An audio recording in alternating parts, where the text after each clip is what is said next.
దాని చావుకి వాడే కారణం అవుతాడని ఊహించుండదు. రావే. నందిని, నందిని, ఇది దోషం వల్లనో దేవుడి శాపం వల్లనో జరిగింది కాదు. ఎవరో కావాలని నందినిని ప్లాండ్గా చంపాలనుకున్నారు. ఇద్దరిలో ఎవరో ఒకరిని చంపకపోతే గురువుగారికి కోపం వస్తుంది. ఏం చెయ్యాలి?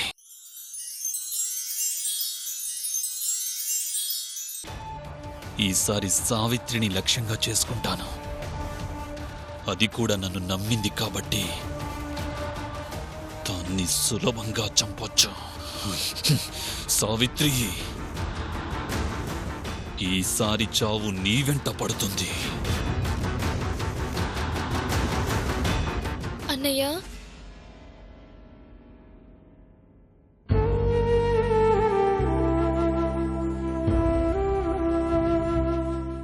ఏంటమ్మా? జరిగినవన్నీ చూస్తుంటే నీకేమనిపిస్తుంది? ఏ విషయమమ్మా? అదే అన్నయ్య, నన్నెవరో చంపాలని చూశారు కదా.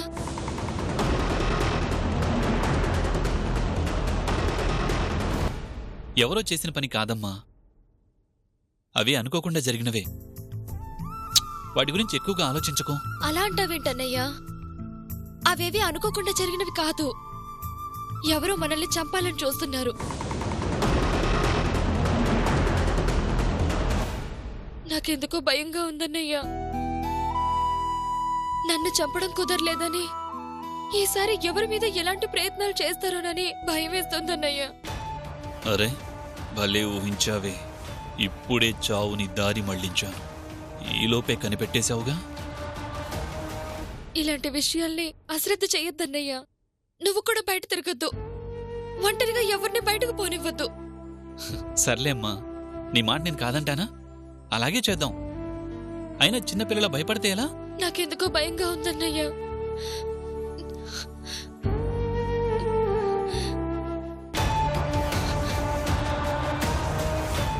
చావుని కౌగిలించుకొని చావు గురించి భయపడుతున్నావా?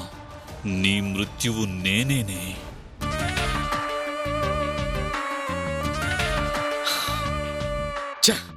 నా యాల్దే, ఆ తంత్రగడింది మావా. మనం 100 కోట్లు అనుకుంటే వాడు 1000 కోట్లు అంటున్నాడు. చాకిరేవు బండకాడ కాలం కలిసొస్తే రచ్చబండ అయిందన్నట్టు అల్లుడు మనకు కూడా ఏదో టైం కలిసి వచ్చేటట్టుంది. వాడి మాటలు నమ్మొచ్చంటావా? నమ్ముదా, నష్టమేముంది? వచ్చే 1000 కోట్లు, లేకపోయినా మన కోట్లు మనకి ఎలాగూ వస్తాయి కదా. సరే, అలా అయితే ఆ మరకతలింగం గురించి తెలుసుకుందాం పదా. ఆటో ఎక్కి హ్యాబిట్స్ బొమ్మన్నట్టు అంత సులభంగా దొరికేది కాదల్లుడు. తిరగాలి, వెతకాలి, అడుగడుగునా కష్టాలు నష్టాలు, మరీ అవసరమైతే ప్రాణాలు వదులుకోవాలి. మరీ అంత కష్టం అంటావా మావా? అంత సులభంగా దొరికేదైతే ఆ తంత్రగాడు ఎందుకు వదులుతాడు అల్లుడు? అది నిజమే మామా. మరేం చేద్దాం? కొన్ని కావాలి అంటే కొన్ని వదులుకోవాలి. అది డబ్బు విషయంలో చాలా వదులుకోవాలి. చాలా మందిని పోగొట్టుకోవాలి. మంది పోతే మందెం పోయింది మావా. 1000 కోట్లంటే ఎన్ని జన్మలెత్తితే సంపాదించగలం. అందుకే అల్లుడు, ఎలాగైనా 1000 కోట్లని మనం దక్కించుకోవాలి. మనము అంటే ఆ తంత్రగడు కూడానా? మరి వాడు ఉంటాడుగా. బ్యాటరీ లైట్తో పాటు బ్యాటరీ లేకపోతే అలా? పనయ్యాక పనే ఉంది మావా. పచ్చ కాగితాలతో పనే ఉందన్న బైరాగ్గాడితో మనకు పనేంది మావా. అవసరం తీరాక వాడికి మనం చావును ప్రసాదిస్తాం. పాడెండిపోయాక పాడావుతో పనేందని నీ మనసులో అంతుంటే అది డబ్బు మావా. ఆ డబ్బు కోసం నా సొంత అక్క బావల్నే బ్రతకనివ్వలేదు. వాడెంత? అల్లుడు, నీ దృష్టిలో వాడు మాత్రమే ఉన్నాడా? నాకు కూడా శంకు గంట వాయిద్దాం అనుకుంటున్నావా? నిన్ను వదులుకుంటానా మావా? నాది బలమే, నీది తెలివి. 2 ఉంటేనే కదా గెలిచేది. పోనీలే, పడగదిలో మంచం ఇరిగితే ఇరిగింది, ప్రశాంతంగా నిద్రపోయినట్టు వాడిపోతే పోయాడు. నన్నుంచుతావుగా, అది చాలు అల్లుడు. మామా, ఇప్పుడు మనం ఆ మరకతలింగం గురించి తెలుసుకునేదెలా? దాన్ని గురించి తెలుసుకోవటానికి నీ అల్లుడున్నాడు కదా, వాడికి కొద్దిగా గొప్ప తెలుస్తుంది. వాడినే పట్టుకుందాం. పద, ముందా పని చూద్దాం.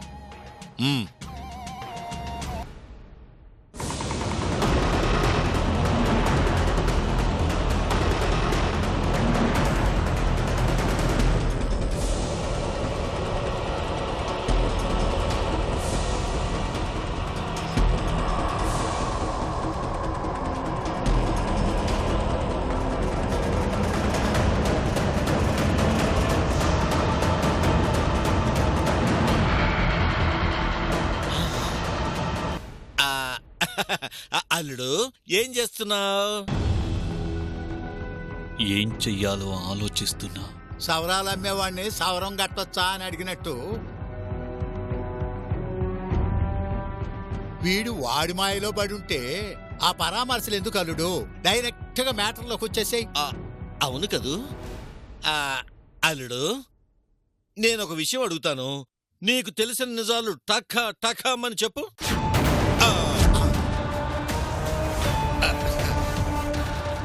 నువ్వు అట్లా చూడ మాకు అయ్యా, గుండె గుబేరు మంటదే.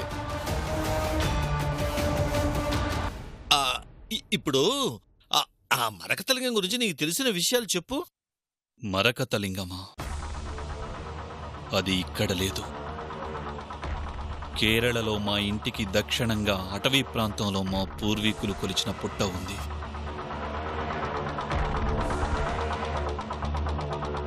అందులో ఆ మరకతలింగానికి సంబంధించిన వివరాలు ఉన్నాయి. అడ్రస్ చెప్పరా అంటే విట్లాచారి సినిమా కథ చెబుతాడేంది అల్లుడు? నువ్వు ఉండు మావా. అల్లుడు, ఆ వివరాలన్నీ నీకెవరు చెప్పారు? స్వామీజీ స్నేహితుడైన కేరళ నంబూద్రిని పిలిపిస్తే అతను ఆ పత్రాలు చదివి చెప్పాడంట. ఇంకా ఏం చెప్పారు? ఆ మరకతలింగాన్ని సాధించాలి అంటే చాలా పూజలు చెయ్యాలి, ఎన్నో శాంతులు చెయ్యాలి. అవన్నీ నిష్టగా చేస్తే కాని ఆ మరకతలింగం సొంతం కాదు. గుడ్డుకి గుండ్రాయి అడ్డం పడిందని ఆ లింగం కోసం అన్ని కష్టాలు పడాలా? ఆ మరకతలింగాన్ని సాధించాలంటే చిన్న విషయం కాదు. విలువ చిన్నది కానప్పుడు విషయమో చిన్నది కాదు. మంచి టైం చూసి మనం ఆ మరకతలింగం దగ్గరికి వెళ్దాం. మామా, మంచిగా తండ్రగాడిని అడిగి అది ఉన్న చోటు తెలుసుకుందాం. అలాగే అల్లుడు. ఇదిగో అబ్బాయి, ఆ పని మీద మేముంటాం గాని నువ్వు ఆ తంత్రాగాడు చెప్పిన పని మీద ఉండు. వెళ్ళు. వెళ్ళలుడు, వెళ్ళు.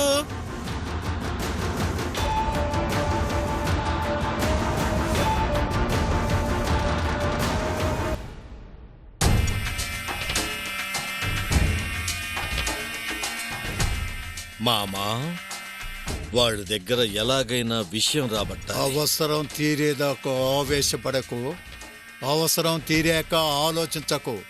అది ఈ శకుని నీతి. అలాగేలే మావా, నీ మాట నేనెప్పుడు కదన్నాను.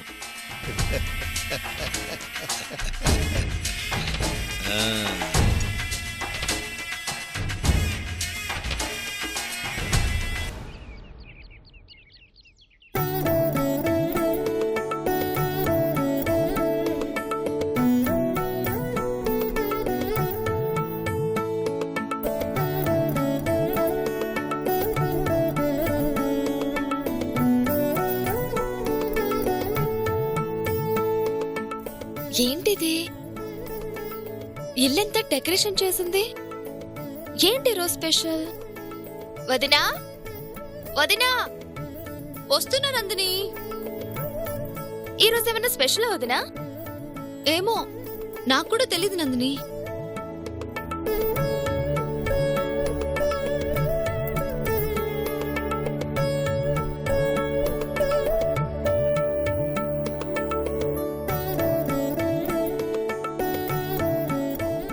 హారతి తీసుకోండమ్మా.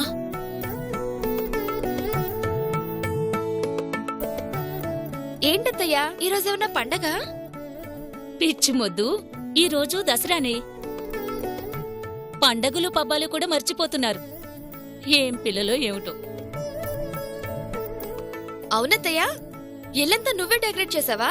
అవునమ్మా, మిమ్మల్ని ఎందుకు ఇబ్బంది పెట్టడమని నేనే చేశాను.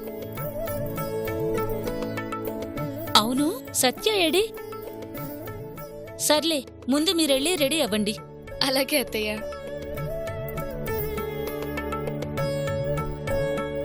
వదినా, అలా బయటికెళ్ళొద్దామా? దేనికి? దేనికేంటి? అలా గుడికి వెళ్ళొద్దాం. గుడికా? సర్లే. అన్నయ్య, నువ్వు ఫ్రెష్ అయ్యావా? అవునమ్మా. అయితే గుడికి వెళ్ళొద్దాం. అలాగేనమ్మా. వదినా, త్వరగా వెళ్ళి రెడీ అవ్వు.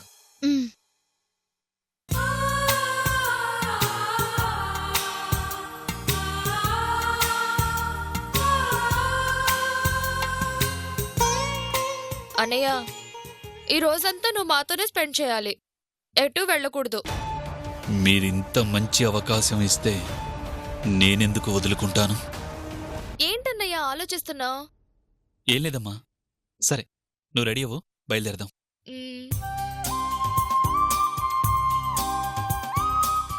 ఏంటమ్మా గుడికనేదో చెప్తున్నావు? అదే అత్తయ్య, అన్నయ్యని వదిన్ని తీసుకుని గుడికి వెళ్దామని.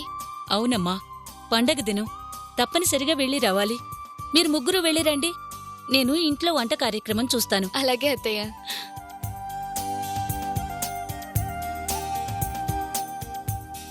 అన్నయ్యని వదిన్ని ఒకటి చేయడానికి ఇదే మంచి అవకాశం. యస్!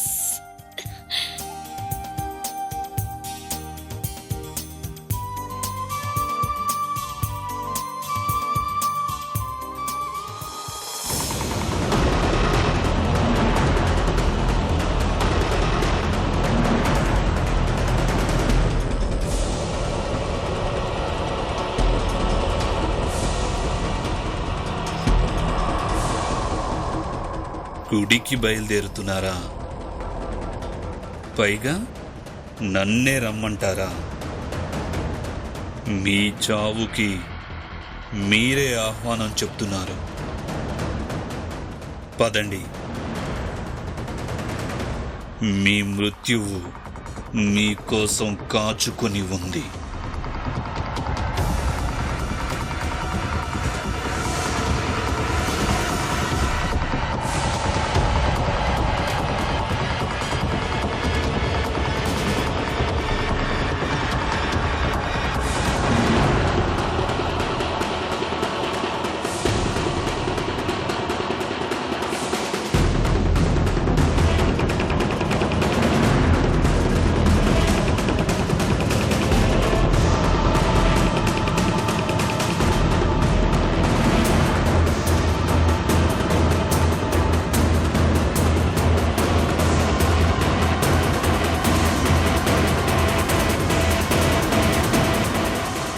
అత్తయ్య, గుడికి వెళ్దామని చెప్పారు కదా, నందిని వాళ్ళేరి? వచ్చేసామన్నయ్య. పదండి వెళ్దాం. అన్నయ్య, నాకింట్లో కొంచెం పనుంది. నువ్వు వదిన వెళ్ళిరండి.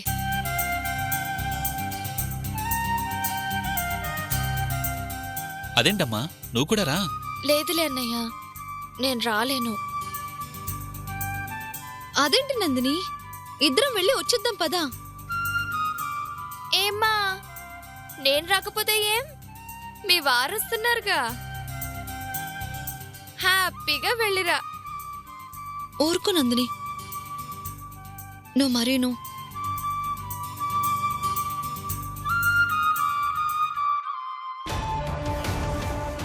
దీన్నొక్కదాన్నే బయటకు తీసుకెళ్ళాలి అంటే ఎంత పెద్ద ప్లాన్ చేయాలో అనుకున్నా. నా ప్లాన్ ఇంత సింపుల్గా వర్కౌట్ అవుతుందని అనుకోలేదు.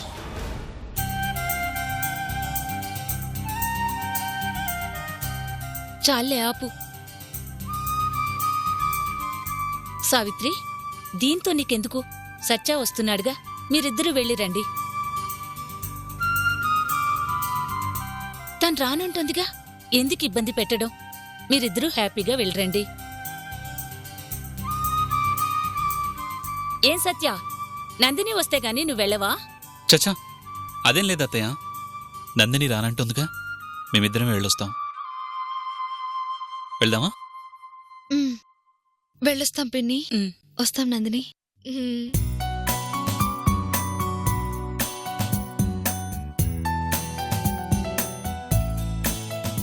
నందిని, తోడుగా నువ్వు కూడా వెళ్లాల్సింది. కాలక్షేపం అయ్యేదిగా. అత్తయ్యా, నేనే కావాలని వాళ్ళిద్దరిని పంపిస్తున్నాను. ఇన్ని రోజుల తర్వాత వాళ్ళిద్దరూ కలిసి గుడికెళ్తున్నారు. వెళ్తే పిచ్చత్తయ్యా, వాళ్ళిద్దరికి ఏకాంతం కావాలి కదా.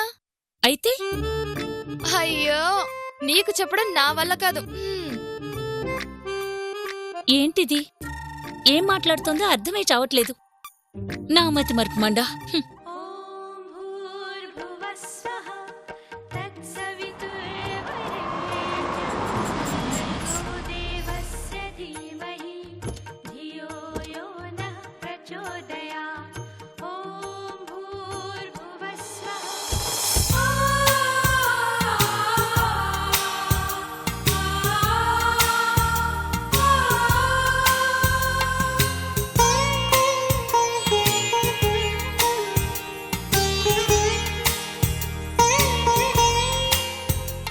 పద.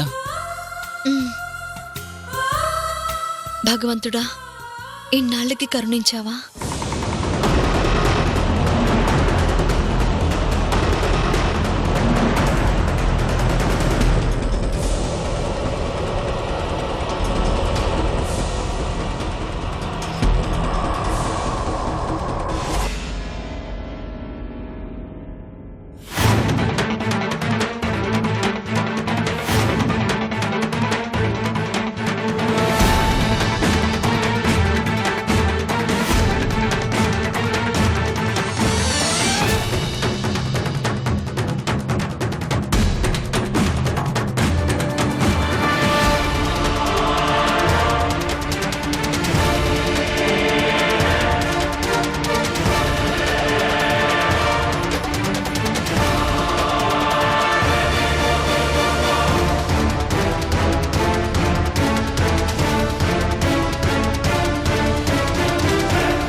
పంతులు గారు, అర్చన చేయించండి.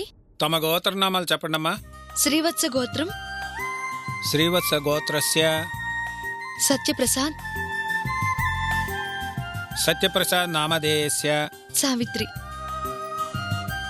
ధర్మపత్ని సావిత్రి నామధేయస్య సా కుటుంబానం క్షేమ స్థైర్య ధైర్య విజయ విద్య ఆయురారోగ్య ఐశ్వర్యాభివృద్ధ్యర్థం ధర్మార్థ కామమోక్ష క్షత్రువిధర్ పురుషార్థ ఫలసిద్ధ్యర్థం.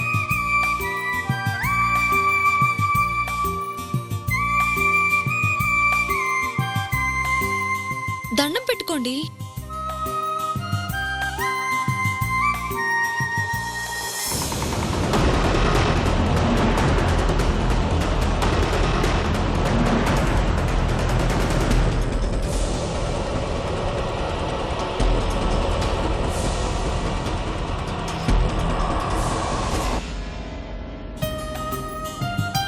సీతారామవర సిద్ధి కరుణ కటాక్ష సిద్ధిరస్తు మనోవాంఛా ఫల సిద్ధిరస్తు ఆయురారోగ్య అష్టైశ్వర్యాభిసిద్ధిరస్తు. హారతి తీసుకోండి. తీర్థం తీసుకోండమ్మా. అకాల మృత్యుహరణం సర్వవ్యాధి నివారణం. తీర్థం తీసుకో అయ్యా. అకాల మృత్యుహరణం సర్వవ్యాధి నివారణార్థం ఆత్మ ప్రదక్షిణం సమర్పయామి. శతమానం భవతి శతాయ పురుష శతేంద్రియ ఆయుష్యేవేంద్రియే ప్రతిష్ఠతే. శుభమస్తు. ప్రసాదం తీసుకోమా. పదండి.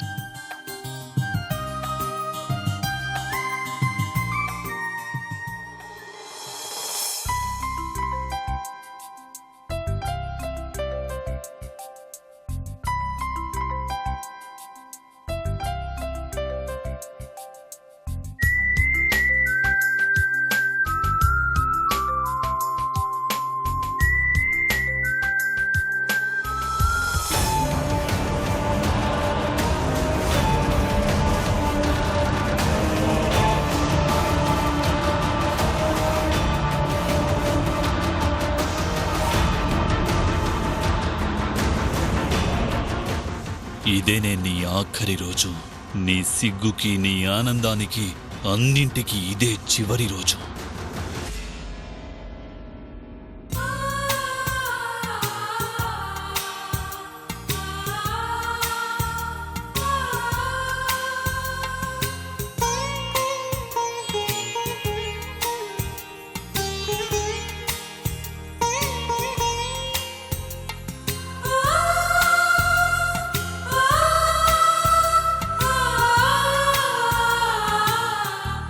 ఏంటి సావిత్రి, మాట్లాడుకోవటానికి మాటలే లేవన్నట్టు ఏంటా మౌనం? గుడిలో మాటలే ఉంటాయి. ఓ గుడేనా?